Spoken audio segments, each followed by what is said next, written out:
और बहुत ही दुर्गम और दुरूह परिस्थितियों में काम करने वाला एक ऐसा सुरक्षा बल है जिसका आप बाकी सीएपीएफ से मुकाबला ही नहीं कर सकते।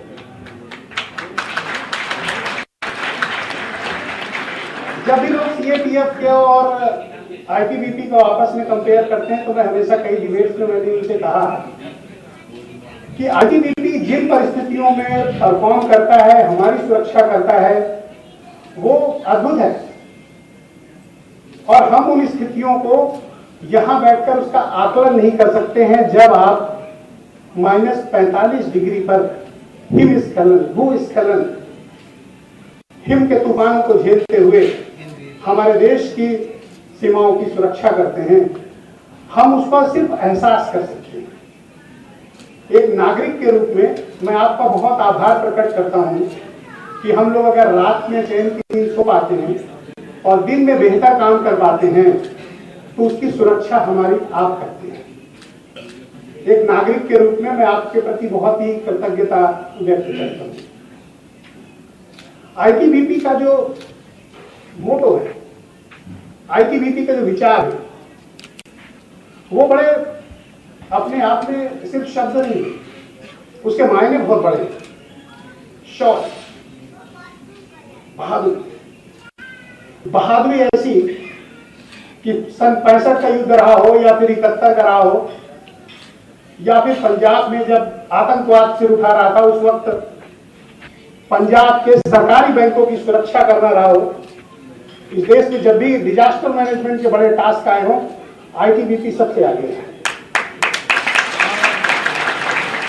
ये आपकी काबिलियत है, ये आपकी उपलब्धि है जो आपको बाकी सीएपीएफ से बिल्कुल अलग रखता है।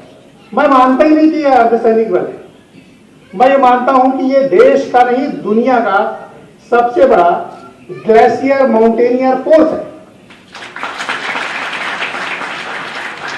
जब आप 3488 किलोमीटर की सीमाओं की सुरक्षा हमारे 90,000 जवान जिस वक्त करते हैं, हर 30 मीटर पर एक जवान, और क्या दुरूह मौसम, कैसी घाटियां, आप ऐसी ऐसी जगहों पर तैनात रहे होंगे। मेरी कई अधिकारियों से बीच में बात हुई जहां पर कभी मानव सभ्यता के पांव तक नहीं पड़े, आईटीबीपी के जवान वहां पहुंचे और हमारी सीमाओं की रक्षा की।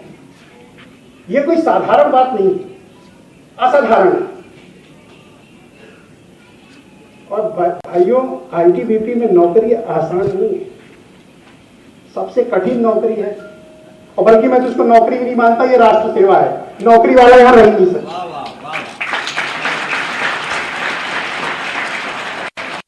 ये राष्ट्र सेवा का ऐसा जज्बा देने वाली फोर्स है जो आपको बाकी फोर्सेस से बिल्कुल अलग रखती है। इसका गठन ही अलग मकसद से हुआ है। और आप दुनिया का मिलिट्री का इतिहास पढ़े, किसी के पास ग्लेशियर और माउंटेन पर इतनी प्रोफेशनल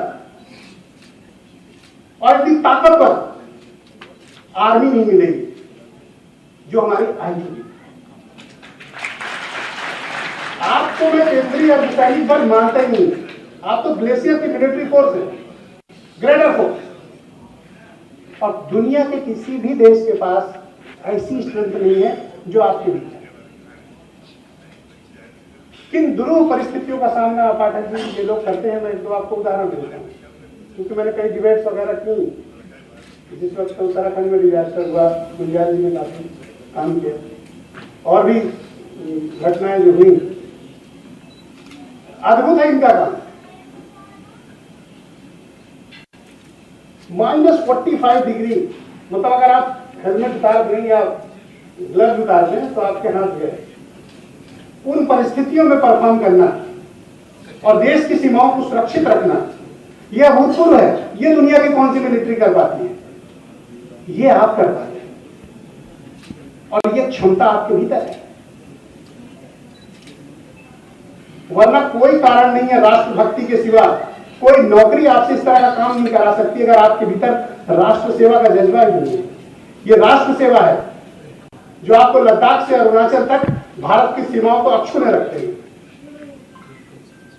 और मैं अपना व्यक्तिगत अनुभव आपको बताता हूं एक पत्रकार के रूप में।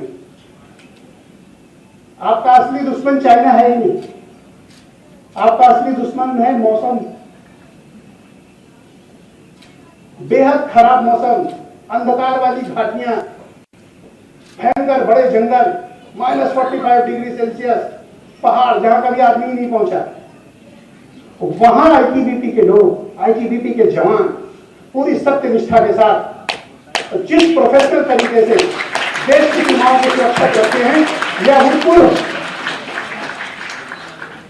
और एक और आज एक उपलब्धि हुई जो मैंने पढ़ा तो मैं कुछ बड़ा चमत्कृत हुआ। मैंने सोचा कि आपके समक्ष उसको साझा करूंगा। 75 जवान, 75 माउंटेन पीक और 75 तिरंगे झंडे आज लगाए।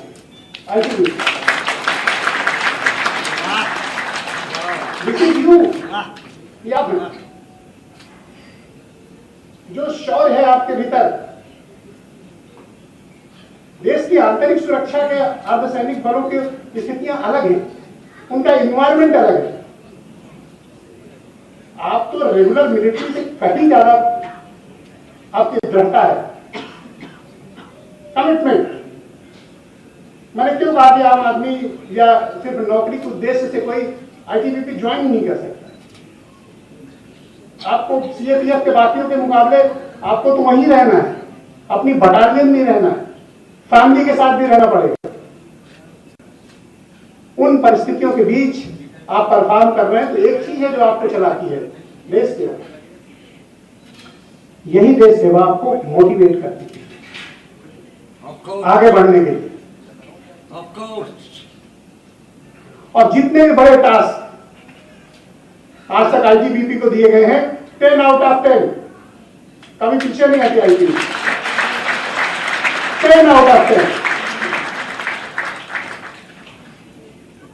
65 की लड़ाई पाकिस्तान को घुस कर मारा,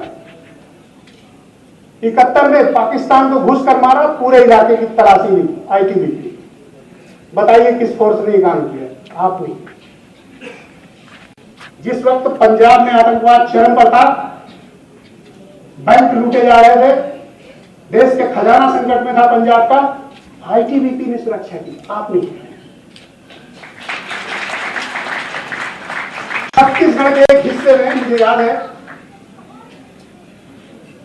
मैं माननीय उप मुख्यमंत्री जी भी बताना चाहता हूं, नक्सल आंदोलन चरम पर और आईटीबीपी को टास्क दिया गया छत्तीसगढ़ के इलाके में, खत्म। उस क्षेत्र को से नक्सलाइट भी खत्म कर दिए। हालांकि अभी भी बाकी सीएपीएफ वाले वहां लड़ रहे हैं, but you did your job. This is you, ITBP.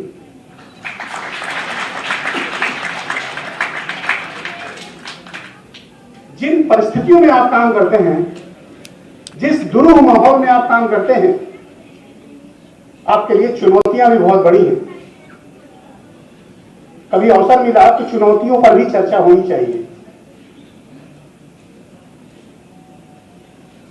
और त्याग के लिए किसी फोर्स में कोई डिवाइड नहीं होना चाहिए। सीमा पर जब गोली चलती है तो पीतल की ही चलती है, बारूद चलता है तो बम ही चलता है, चाहे वो रेगुलर सैनिक मिलिट्री का लड़ रहा हो या आईटीबीपी का लड़ रहा हो।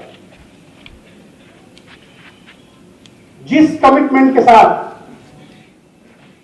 आप सब कुछ भूलकर और जिस प्रोफेशनलिज्म के साथ ये बल संचालित हो रहा है, अतुलनीय है। मैं आपका अभिनंदन करता हूं और मैं आपको बाकी सीएपीएफ के फोर्सेस के मुकाबले बहुत ऊपर मानता हूं। एक्सीलेंट।